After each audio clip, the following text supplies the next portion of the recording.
मोदी सरकार का तीसरा सीजन शुरू होने वाला है। 9 जून की डेट आ चुकी है। 9 जून की शाम को नरेंद्र मोदी तीसरी बार प्रधानमंत्री पद की शपथ ले सकते हैं। लेकिन इससे पहले बहुत कुछ चल रहा है और वो बहुत कुछ कह रहा है। 293 से एनडीए के नंबर 303 कैसे हो गए रातों रात, उसके बारे में आपको बताऊंगा, क्योंकि जो लोग एनडीए को तोड़ने के सपने देख रहे थे उनको यह सुनकर झटका लगेगा। चंद्रबाबू नायडू और नीतीश कुमार को कौन से मंत्रालय मिलने वाले हैं और बीजेपी ने कौन से मंत्रालयों के लिए साफ मना किया है, यह सब आज आपको बताऊंगा। लेकिन इन सब के बीच प्रधानमंत्री नरेंद्र मोदी के शपथ ग्रहण का हर रास्ता क्लियर है। शपथ ग्रहण की तैयारियां शुरू हो चुकी हैं और उसकी तस्वीर भी आ गई है। यह तस्वीरें देखिए, राष्ट्रपति भवन में कुर्सियां लगनी शुरू हो चुकी हैं, यानी प्रधानमंत्री पद की शपथ लेने के लिए नरेंद्र मोदी भी तैयार हैं और राष्ट्रपति भवन भी तैयार होना शुरू हो गया है। इसी जगह पर प्रधानमंत्री नरेंद्र मोदी तीसरी बार शपथ लेकर अपना तीसरा टर्म शुरू करेंगे और इतिहास लिखेंगे, क्योंकि आजाद भारत में नेहरू के बाद प्रधानमंत्री नरेंद्र मोदी ऐसे दूसरे व्यक्ति होंगे जो कि लगातार तीसरा टर्म जो है उसमें घुसने वाले हैं, तीसरी बार प्रधानमंत्री पद की शपथ लेने वाले हैं। सारे रास्ते इसलिए भी क्लियर हैं क्योंकि बीजेपी ने अपने सहयोगी दलों से बात कर ली है। एनडीए की मीटिंग कल ही हो चुकी है। इसके अलावा बीजेपी ने एनडीए का नंबर भी रातों रात बढ़ा लिया। अब यह नंबर सिर्फ 293 नहीं रह गया है, यह नंबर 300 के पार पहुंच चुका है। हमने आपको कल ही बताया था कि 17 ऐसे सांसद हैं जो अभी ना एनडीए में है ना इंडी गठबंधन में। इनमें 7 निर्दलीय शामिल थे। जगन मोहन रेड्डी की वाईएसआर कांग्रेस के 4 सांसद हैं, नवीन पटनायक की बीजेडी के 1 सांसद हैं, ओवैसी की एआईएमआईएम का 1 सांसद यानी खुद ओवैसी, वीपीपी का 1 सांसद, जेडपीएम का 1 सांसद और एएसकेपीआर के अलावा बीएपी का 1 सांसद। अब सूत्रों के मुताबिक आज जो खबर आई उससे यही है, पता चल रहा है कि एनडीए के साथ 10 सांसद इनमें से जुड़ गए हैं जो दूसरे छोटे दल और निर्दलियों से आए हैं, यानी एनडीए का आंकड़ा 293 नहीं 303 पहुंच गया है। और ये दोनों ऐसे पक्ष के लिए झटके के जैसा है जो 293 देखकर अंदर ही अंदर खुश थे। भाई, एक तो इंडिया अलायंस, उनको लग रहा था सरकार कभी भी गिर जाएगी, एनडीए 303 पहुंच गया। और दूसरा चंद्रबाबू नायडू, नीतीश कुमार जैसे लोग जिनकी बार्गेनिंग पावर अब कम हो जाएगी क्योंकि एनडीए 303 पर है। उधर इंडी गठबंधन से इस वक्त की बड़ी खबर आ गई। इंडी गठबंधन का टूटना शुरू हो गया है, यानी जो नरेंद्र मोदी को रोकने के लिए एनडीए तोड़ने वाले थे वो इंडी गठबंधन खुद टूट रहा है। कांग्रेस पर आम आदमी पार्टी के मंत्री गोपाल राय का बड़ा बयान आ गया है। लोकसभा चुनाव तक ही कांग्रेस से साथ था, गोपाल राय ने कह दिया है और कह रहे हैं कि दिल्ली विधानसभा चुनाव आम आदमी पार्टी अब अकेले लड़ेगी। तो पंजाब में तो इनका गठबंधन नहीं ही हुआ, दिल्ली में भी अब दोनों ने टाटा बाय बाय कह दिया है। केजरीवाल जी ने तो पहले ही कहा था कि शादी थोड़ी ही ना की है। गोपाल राय का बयान सुनिए क्या कह रहे हैं, यानी पहला विकेट इंडी से गिर गया है लग रहा कि ये अलायंस लोकसभा चुनाव के लिए था। लोकसभा चुनाव हमने ईमानदारी से मिलकर के लड़ा है। दिल्ली जो विधानसभा का चुनाव है उसके लिए देश भर में कोई गठबंधन नहीं है और दिल्ली के अंदर दिल्ली की जनता के साथ मिलकर के हम इस लड़ाई को लड़ेंगे और जीतेंगे। यानी एनडीए क्या टूटता, इंडी टूटना शुरू हो गया है। हालांकि एनडीए एकजुट है। एनडीए के नेता कल ही नरेंद्र मोदी को पूरा सपोर्ट दे चुके हैं और उन्हें अपना नेता मानकर यह मैसेज दे चुके हैं कि वो नरेंद्र मोदी के नेतृत्व में सरकार चलाने के लिए तैयार है। एनडीए के नेताओं ने तो अपना काम कर दिया, उन्होंने पीएम मोदी को वो सपोर्ट दे दिया जो उन्हें इस वक्त चाहिए। लेकिन इसके बदले में बीजेपी से उन्हें क्या चाहिए, इसकी एक लिस्ट हर सहयोगी मन ही मन तैयार करके बैठा है, क्योंकि उन्होंने अपना काम कर दिया और अब बारी बीजेपी की है कि बीजेपी उन्हें कितना कुछ दे पाएगी और किस हद तक उनकी डिमांड पूरी कर पाएगी। कल एनडीए की मीटिंग हुई थी, आज एनडीए की पार्टियों ने अपनी अलग अलग मीटिंग, जैसे चंद्रबाबू नायडू ने आज अपने नेताओं के साथ, अपने सांसदों के साथ एक मीटिंग की। एकनाथ शिंदे ने अपने सांसदों के साथ मीटिंग की है। कल सुबह जेडीयू के सांसदों की भी एक मीटिंग होगी। इन मीटिंग से जो डिमांड लिस्ट निकल कर आएगी उस पर बीजेपी कितना तैयार होगी, कितना तैयार नहीं होगी, या बीजेपी से जो बात हुई होगी वो इन सांसदों को बताया जाएगा कि भाई ये हमको मिल रहा है, नहीं मिल रहा है। ये सारी बातें कल परसों तक क्लियर हो जाएंगी, क्योंकि इसके बाद 9 जून को पीएम मोदी को शपथ लेनी है। एनडीए में बीजेपी के जो पार्टनर हैं उनमें सबसे ज्यादा डिमांड अभी टीडीपी की होगी, क्योंकि तेलुगु देशम पार्टी के पास बीजेपी के सहयोगी दलों में सबसे ज्यादा 16 सीटें हैं। कल पीएम आवास पर एनडीए नेताओं की जो मीटिंग हुई थी उसमें चंद्रबाबू नायडू प्रधानमंत्री नरेंद्र मोदी के ठीक बगल में बैठे हुए दिखे थे। इसका सीधा संकेत यह था कि नायडू इस वक्त एनडीए में खुद को नंबर 2 की पोजीशन में देख सकते हैं और इस हिसाब से वो चाहते भी होंगे कि उन्हें सरकार में ठीक ठाक हिस्सेदारी मिले। अब सूत्रों के हवाले से जो जानकारी मिली है उसके मुताबिक टीडीपी की डिमांड लिस्ट क्या हो सकती है वो आपको बताता हूं। टीडीपी लोकसभा स्पीकर का पोस्ट भी मांग सकती है, ऐसा सूत्र कह रहे हैं, क्योंकि अटल जी की गठबंधन सरकार में टीडीपी के पास लोकसभा स्पीकर की पोस्ट है। 1998 में टीडीपी के जेएमसी बालयोगी लोकसभा के स्पीकर बने थे और वो 2002 तक लोकसभा के स्पीकर थे। लेकिन लोकसभा स्पीकर का पोस्ट बहुत इंपॉर्टेंट होता है और यह अक्सर उसी पार्टी को मिलता है जिसकी सबसे ज्यादा सीटें होती हैं। ऐसे में यह कहना मुश्किल है कि बीजेपी स्पीकर की पोस्ट पर कोई कॉम्प्रोमाइज करेगी या नहीं। सूत्रों के मुताबिक अगर टीडीपी ने ज्यादा जोर दिया तो बीजेपी डिप्टी स्पीकर की पोस्ट टीडीपी को दे सकती है, लेकिन स्पीकर की पोस्ट दे इसकी गुंजाइश कम दिखती है। यानी स्पीकर का पोस्ट टीडीपी को मिलेगा, इस पर बहुत डाउट है। लेकिन इसके अलावा टीडीपी कई मंत्रालय भी चाह रही होगी। सूत्रों के हवाले से जो खबरें छन-छन कर आ रही हैं उसके मुताबिक टीडीपी 3 कैबिनेट और 2 राज्य मंत्री के पद की मांग कर सकती है। ट्रांसपोर्ट, शहरी विकास मंत्रालय जैसे वो मंत्रालय मांग सकती है। इलेक्ट्रॉनिक्स और आईटी मंत्रालय भी टीडीपी मांग कर सकती है। लेकिन टीडीपी को जो मंत्रालय मिल सकते हैं उस पर सूत्र बता रहे हैं कि टीडीपी को हो सकता है नागरिक उड्डयन मंत्रालय मिल जाए या स्टील मंत्रालय उनको ऑफर हो सकता है, क्योंकि टीडीपी के पास नागरिक उड्डयन मंत्रालय पहले भी रह चुका है। इसी तरह से नीतीश कुमार की पार्टी जेडीयू भी अपनी डिमांड लिस्ट बना चुकी होगी या बना रही होगी। नीतीश कुमार के पास 12 सांसद हैं और वो बिहार में बीजेपी के इंपॉर्टेंट सहयोगी। बिहार में नीतीश कुमार के नेतृत्व में एनडीए की सरकार चल रही है। इस लिहाज से नीतीश कुमार बीजेपी के लिए बहुत अहम है, न सिर्फ राज्य में बल्कि केंद्र में भी। अब सूत्रों के मुताबिक जेडीयू कितने और कौन कौन से मंत्रालय मांग सकती है, इस पर क्या जानकारी आ रही है वो बताता हूं। जेडीयू को 1 कैबिनेट और 2 राज्य मंत्री पद चाहिए, ऐसा कहा जा रहा है। इसमें ग्रामीण विकास, रेलवे और कृषि जैसे मंत्रालय मांगे जा सकते हैं। जेडीयू के पास रेल मंत्रालय पहले भी रह चुका है, नीतीश कुमार खुद रेल मंत्री रह चुके हैं। लेकिन सूत्रों के मुताबिक जेडीयू को पंचायती राज और ग्रामीण विकास जैसे मंत्रालय मिल सकते हैं। ये सारी बातें अभी सूत्रों के हवाले से हैं। इसी तरह से एनडीए के दूसरे लोग भी चाह रहे होंगे कि मोदी कैबिनेट में उन्हें भी या उनके लोगों को भी जगह मिले और अहम मंत्रालय मिले। इन पार्टनर्स को भी बीजेपी को कुछ ना कुछ तो देना ही पड़ेगा।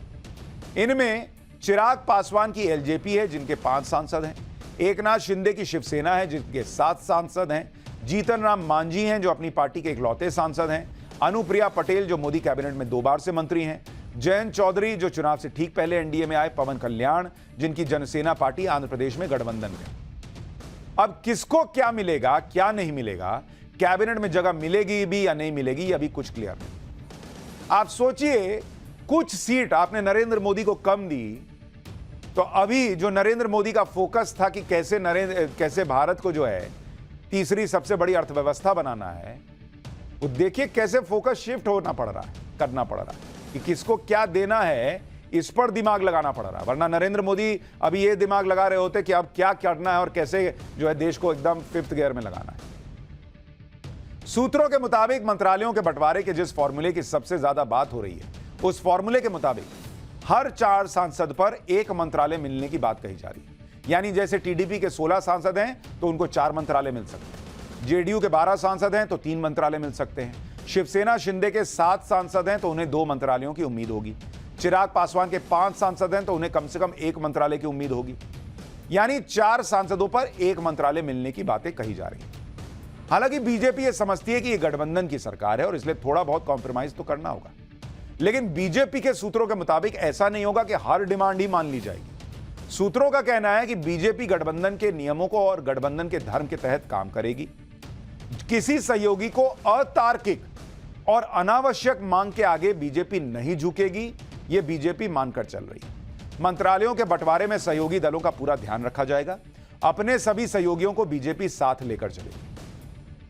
अब सवाल है कि कॉम्प्रोमाइज करना पड़ेगा तो ऐसे कौन से मंत्रालय हैं जिन पर बीजेपी किसी हाल में कॉम्प्रोमाइज नहीं करेगी। सूत्रों का दावा है कि कुछ मंत्रालय ऐसे हैं जो बीजेपी किसी और पार्टी को नहीं देगी और उनमें वो बड़े मंत्रालय शामिल हैं जो कैबिनेट कमेटी ऑन सिक्योरिटी का हिस्सा होते हैं। इनमें कौन कौन से हैं भाई? इसमें एक तो जिस पर बीजेपी कॉम्प्रोमाइज नहीं करेगी जिन मंत्रालयों में, उसमें एक है रक्षा मंत्रालय जो कि अभी राजनाथ सिंह के पास है, वो रक्षा मंत्री। तो इस पर बीजेपी कॉम्प्रोमाइज नहीं करेगी। कहा जा रहा है, सूत्र दावा कर रहे हैं कि रक्षा मंत्री किसी और को नहीं बनाएगी, बीजेपी से ही होगा। इसके अलावा वित्त मंत्रालय, क्योंकि नरेंद्र मोदी का फोकस देश की अर्थव्यवस्था को गति देने पर होता है और वो चाहेंगे कि निर्मला सीतारमण जिस तरह से काम कर रही हैं वो कंटिन्यू करें या कोई बीजेपी का व्यक्ति करे। इसके अलावा गृह मंत्रालय, जो कि अभी अमित शाह के पास है, कहा जा रहा है कि नरेंद्र मोदी सरकार में, नई सरकार में भी गृह मंत्रालय सहयोगियों को मिलने की गुंजाइश कम है। और चौथा मंत्रालय है विदेश। ये 4 ऐसे मंत्रालय हैं जो बीजेपी किसी हाल में कॉम्प्रोमाइज नहीं करेगी, गठबंधन के साथियों को नहीं देगी, ऐसी खबरें आ रही हैं। इसके अलावा ऐसे मंत्रालय जो प्रधानमंत्री नरेंद्र मोदी के विजन से सीधे जुड़े हैं, जिनमें देश के विकास से जुड़े गरीब, किसान और युवा और महिलाओं से जुड़ी नीतियां बनती हैं, माना जा रहा है कि वो भी बीजेपी अपने पास रखना चाहेगी। जैसे इंफ्रास्ट्रक्चर से जुड़े मंत्रालय, युवाओं से जुड़े मंत्रालय, किसानों से जुड़े हुए मंत्रालय, ये सारे मंत्रालय जो है वो बीजेपी चाहेगी कि वो अपने पास रखे, ताकि नरेंद्र मोदी की जो सोच है, जो विजन है, उसे आगे बढ़ा जा सके। और कहीं मान लीजिए आपने सहयोगी को दिया, वो किस गति से काम कर रहा है नहीं ना पता। बीजेपी को टूरिज्म, सामाजिक न्याय, MSME, skill development, science technology जैसे मंत्रालय सहयोगियों को देने में कोई दिक्कत शायद ही हो। बीजेपी ने अपने सहयोगियों की डील करने की जिम्मेदारी अपने 2 बड़े और अनुभवी नेताओं को दी है। इनमें एक नाम अमित शाह का बताया जा रहा है, जो अपने सहयोगियों से बात कर रहे हैं और देख रहे हैं कि भाई किसको क्या मिलना है, किसको क्या दिया जा सकता है। और दूसरा नाम राजनाथ सिंह का है, जो बहुत अनुभवी नेता हैं, और राजनाथ सिंह को भी जिम्मेदारी दी गई है कि भैया आप देखिए, बात कीजिए किसको क्या देना नहीं देना। आप ये भी देखिए कि एनडीए के सहयोगियों में इस वक्त चंद्रबाबू नायडू और नीतीश कुमार अहम प्लेयर्स हैं। इसमें चंद्रबाबू नायडू तो 4 जून से कई बार ये कह चुके हैं कि वो नरेंद्र मोदी के साथ ही रहने वाले हैं, कोई फ्लिप फ्लॉप नहीं होने वाला है। लेकिन सवाल यह है कि क्या नीतीश कुमार भी ऐसा करने वाले हैं या नहीं करने वाले हैं। हालांकि अभी यह है कि बीजेपी के वरिष्ठ नेताओं से फिर से वो मुलाकात करेंगे। बताया जा रहा है कि नरेंद्र मोदी 9 जून को शपथ लेंगे और तब तक चंद्रबाबू नायडू दिल्ली में ही रहेंगे। चंद्रबाबू नायडू 12 जून को आंध्र प्रदेश के सीएम पद की शपथ लेंगे। चंद्रबाबू नायडू तो बीजेपी के साथ सेट हैं, लेकिन आज जेडीयू ने प्रेशर पॉलिटिक्स शुरू कर दी। जेडीयू ने बिहार के स्पेशल स्टेटस की मांग को दोहरा दिया। साथ ही यह भी कहा गया जेडीयू के नेता केसी त्यागी की तरफ से कि अग्निवीर स्कीम पर सवाल उठाकर उन्होंने कुछ हलचल पैदा कर दी। एक बार सुनिए जेडीयू के नेता केसी त्यागी क्या कह रहे हैं, फिर आपको बताऊंगा कि कैसे जेडीयू को सेट करने के लिए बीजेपी ने नया दांव चल दिया।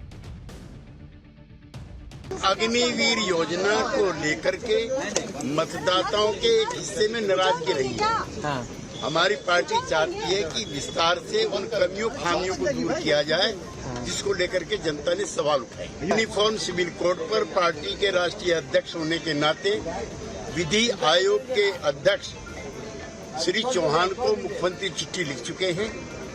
हम इसके विरुद्ध नहीं हैं, लेकिन जितने भी स्टेक होल्डर्स हैं, चाहे मुख्यमंत्री हो, चाहे डिफरेंट पॉलिटिकल पार्टीज हों या डिफरेंट सेक्ट्स हों, उनसे बातचीत करके इसका हल निकाला जाना चाहिए। जेडीयू नेता के इस बयान से पैदा हुई हलचल को कम करने के लिए बीजेपी नेताओं ने नया दांव खेला। बिहार बीजेपी के नेताओं की तरफ से यह कह दिया गया कि अगले साल बिहार में विधानसभा चुनाव नीतीश कुमार के नेतृत्व में ही लड़ा जाएगा। बिहार में नीतीश कुमार ही एनडीए का चेहरा होंगे। एक बार सुनिए बिहार के डिप्टी सीएम विजय सिन्हा और सम्राट चौधरी।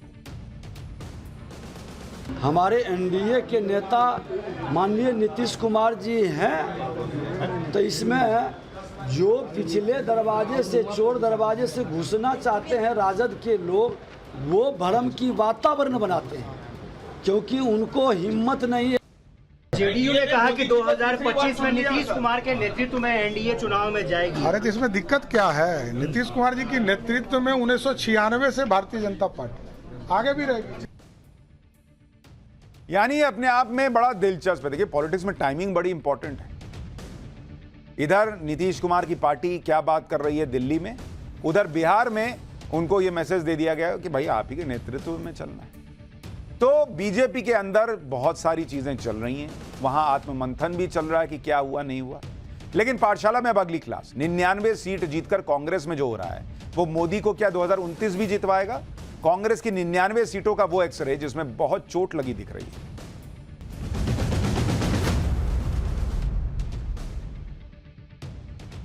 ऐसा पहली बार देखा जा रहा है कि जो कांग्रेस पार्टी इंडी गठबंधन चुनाव हार गया है, वो अपनी हार मान ही नहीं रहा है, बल्कि ये बता रहा है कि हार तो मोदी गए हैं। मोदी तो तीसरी बार सरकार बनाने जा रहे हैं बॉस, तीसरी बार पीएम बनने जा रहे हैं बॉस। लेकिन कांग्रेस और इंडी गठबंधन अलग ही दुनिया में जी रहे हैं। इनकी एक अलग दुनिया है ट्विटर पर। खास तौर पर राहुल गांधी और पूरी कांग्रेस सिर्फ इसी में खुश हो रहे हैं कि उन्होंने बीजेपी को बहुमत से पहले रोक लिया। अरे भैया, आप 5 साल बाहर बैठोगे और वो पीएम की कुर्सी पर बैठेंगे, लेकिन ये खुश है क्या 272 नहीं आने दिया। अरे 240 आया है और आपकी पार्टी को आधे से भी कम आया है।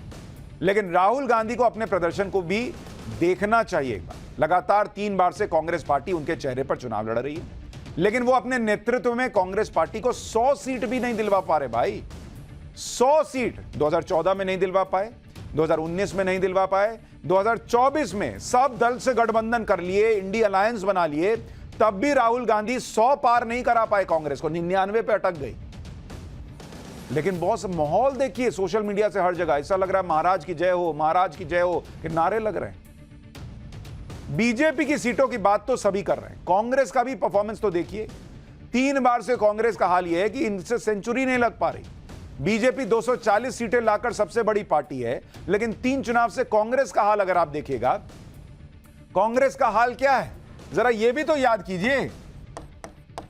और इतने जोश से ये लोग जो है पार्टी कर रहे हैं। 2014 में कांग्रेस को कितनी आई? 44 सीट आई बॉस, 44 सीट। 2019 में कितनी सीट आई? 2019 में इनको 52 सीट आई, 52 सीट।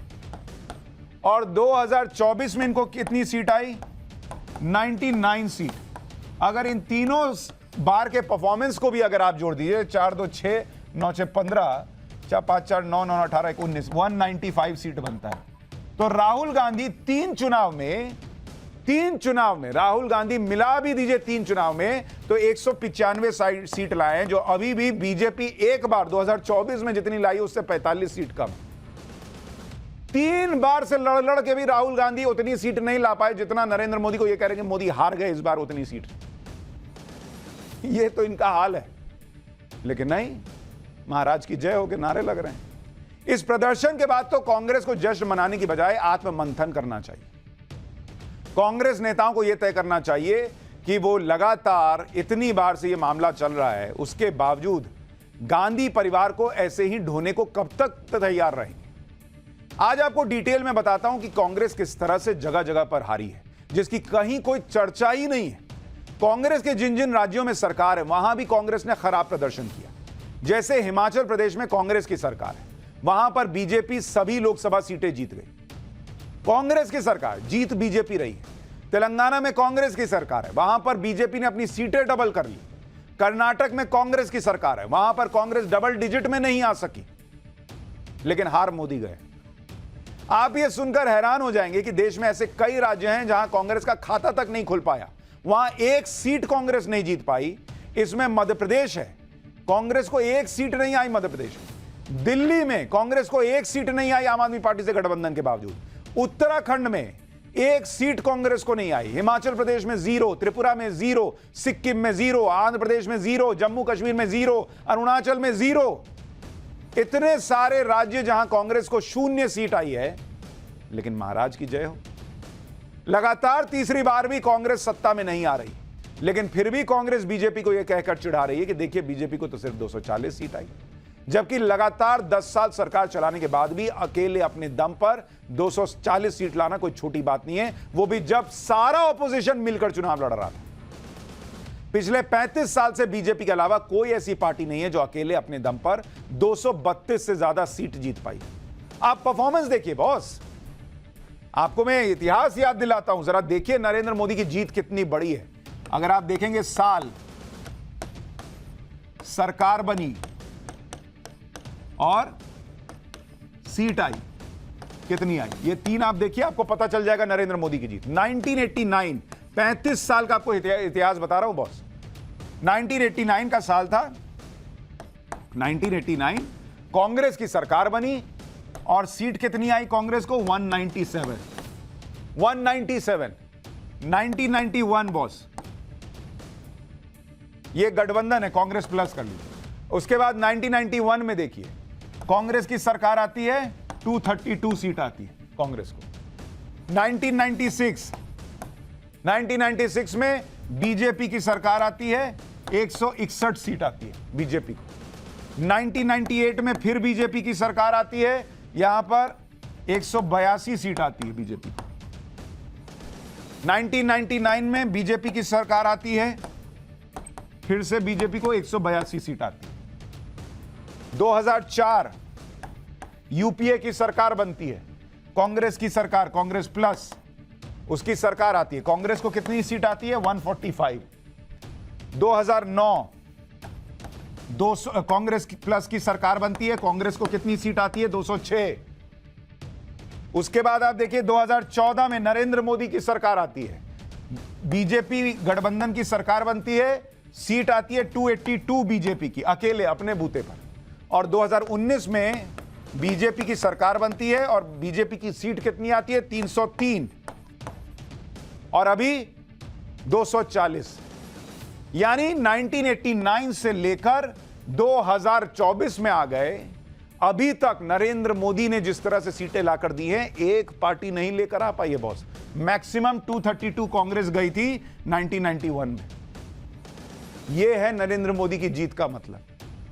कई राज्य ऐसे हैं जहां पर कांग्रेस सिर्फ 1 या 2 सीट जीत पाई, जैसे छत्तीसगढ़ में 11 सीटें, वहां कांग्रेस 1 सीट जीती है। बंगाल में 42 सीटें हैं, वहां कांग्रेस 1 सीट जीती है। गुजरात में 26 सीटें हैं, वहां कांग्रेस को 1 सीट मिली है। ओडिशा में 21 सीटें हैं, वहां कांग्रेस ने सिर्फ 1 सीट जीती है। झारखंड में 14 सीटें हैं, वहां कांग्रेस को मात्र 2 सीट आई है। कौन सी बात की खुशी, कौन सी बात की पार्टी और किस बात की महाराज की जय हो के नारे लग रहे हैं, समझ में नहीं आ रहा। किस बात पर राहुल गांधी का इतना गुणगान हो रहा है, मुझे तो समझ ही में नहीं आ रहा। लगातार 3 लोकसभा चुनाव हो चुके हैं, लेकिन अब भी क्या सीट क्या वोट, दोनों मामलों में कांग्रेस बीजेपी से बहुत पीछे। इस बार के चुनाव में बीजेपी को करीब 23 करोड़ 59 लाख वोट मिले और कांग्रेस को 13 करोड़ 67 लाख वोट, यानी बीजेपी से ऑलमोस्ट 10 करोड़ वोट कम मिला है। लेकिन महाराज की जय हो। ऐसे ऐसे राज्य जहां पर कांग्रेस की अपनी सरकार है, जहां से कांग्रेस को अच्छा प्रदर्शन करना चाहिए था, वहां पर भी कांग्रेस लुढ़क गई। जैसे आप कर्नाटक देखिए, कर्नाटक में पिछले साल ही कांग्रेस ने बड़े बहुमत से सरकार बनाई थी, रेवड़ियां बांटने वाली स्कीम धूमधाम से चलाई। अपनी फ्री गारंटी स्कीम्स के भरोसे पर कांग्रेस को उम्मीद थी कि कर्नाटक में कम से कम 14 सीटें तो मिलेंगी, लेकिन 9 सीट पर सिमट कर रह गई।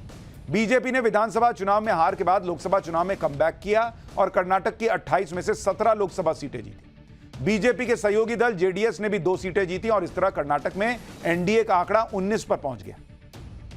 यह कांग्रेस के लिए बहुत बड़ा झटका था, क्योंकि 1999 में कांग्रेस आखिरी बार कर्नाटक में डबल डिजिट सीटों पर पहुंची थी।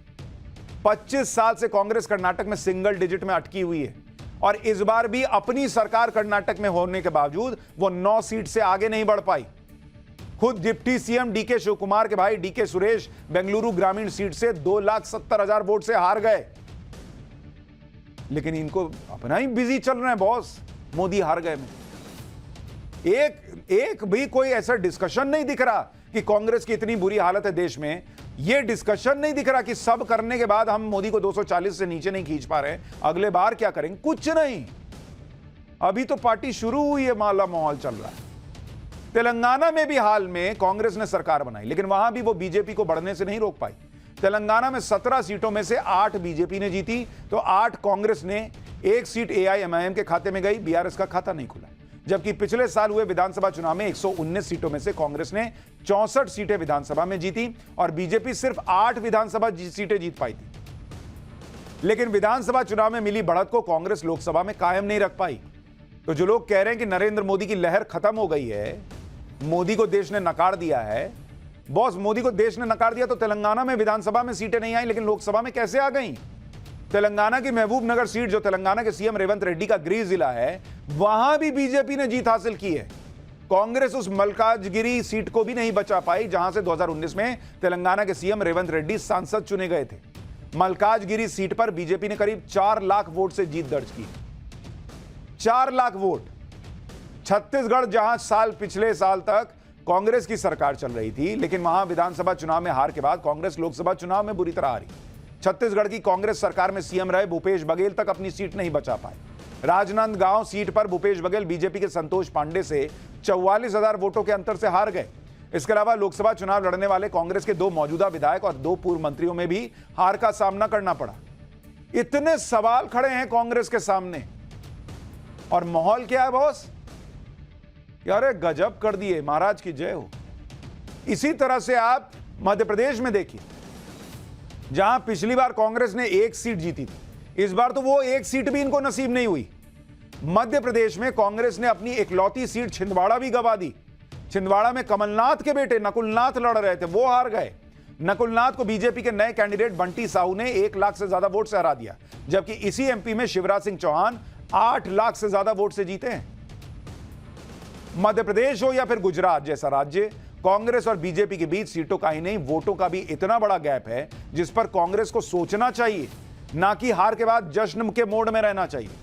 मध्य प्रदेश में आप वोट शेयर देखिए कि क्या हालत हो गई है कांग्रेस की। मध्य प्रदेश के अंदर, एमपी के अंदर बीजेपी का वोट शेयर कितना है? बीजेपी का वोट शेयर है 59% और कांग्रेस का वोट शेयर है 32%। यह अंतर है। आप गुजरात देखिए बॉस, गुजरात में बीजेपी का वोट शेयर कितना है? 62% बॉस, और कांग्रेस का वोट है आधा, 31%। और ये कह रहे हैं नरेंद्र मोदी को देश ने नकार दिया है।